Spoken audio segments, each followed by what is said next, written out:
Hey Cooper, it's Mrs. Ashley. I'm actually at home today as well. So I got your email from about 10 minutes ago.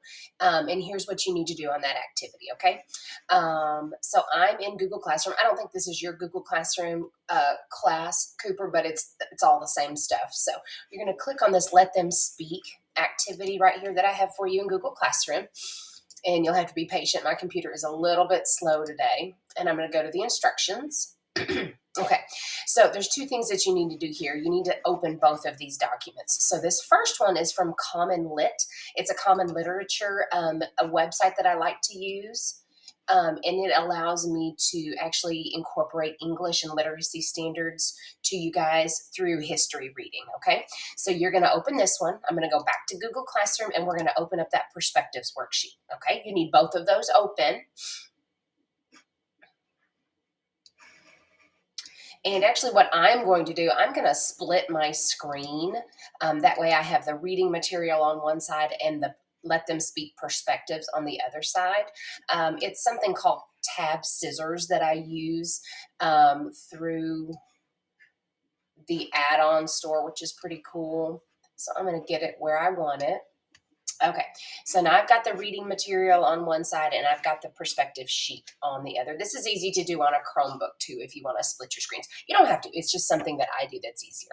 Okay, so now that I have both of those documents open, Cooper, I'm just going to read them. So the first written account, these are primary source documents of actual accounts of enslaved Africans who were part of the transatlantic slave trade and of merchants from different countries who were utilizing the transatlantic slave trade to economically benefit them as a nation, which with whatever product that they were trying to sell on the world market. And again, that's that materialism or mercantilism concept that we talked about in class. So this first one is this written account of Germantown Friends. So if you'll see where my mouse is over here, Cooper, I just want you to read this section right here, okay? And under Germantown Friends over here on your document, I want you to tell me what perspective of the slave trade that this writing is from. Is it from an enslaved African who was captured? Is it from the perspective of a merchant who is wanting to purchase these slaves in order to achieve economic gain for their country?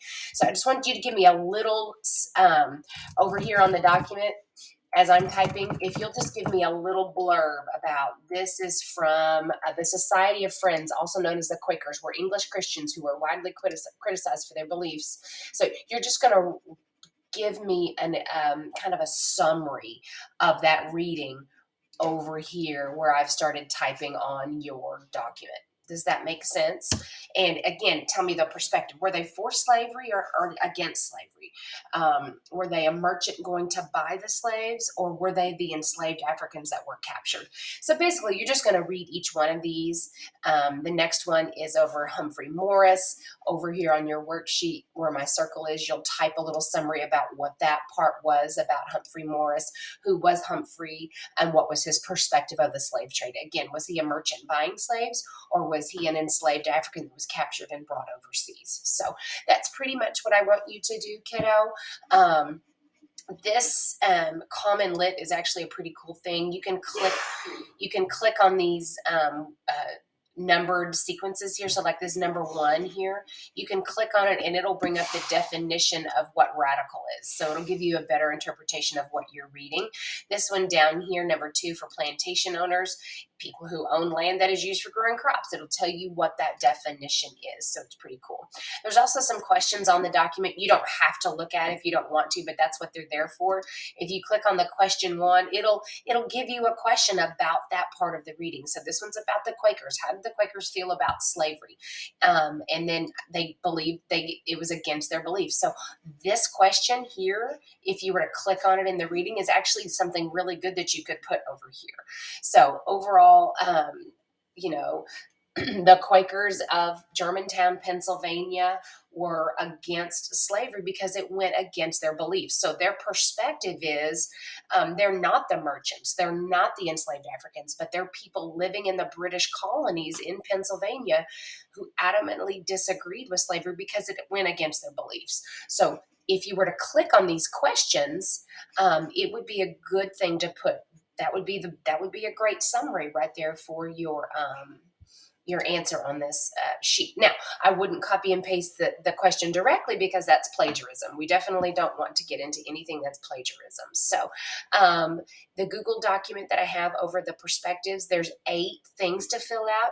And if you look back over on your Common Lit reading, there's 8 little pieces that I want you to read. So this is technically assigned today, Cooper. I'm glad to see that you're working on it from home, and it's not due until tomorrow at 3:05. So you could do 4 today and 4 tomorrow, kiddo, and still not be behind at all in my class. So I am also waiting a COVID test results. So I may be back in class tomorrow. I may not be. So we'll just kind of go from there. So watch this video, go open both of those documents in Google Classroom, and email me back if you have questions, kiddo, okay? Thanks so much. Bye.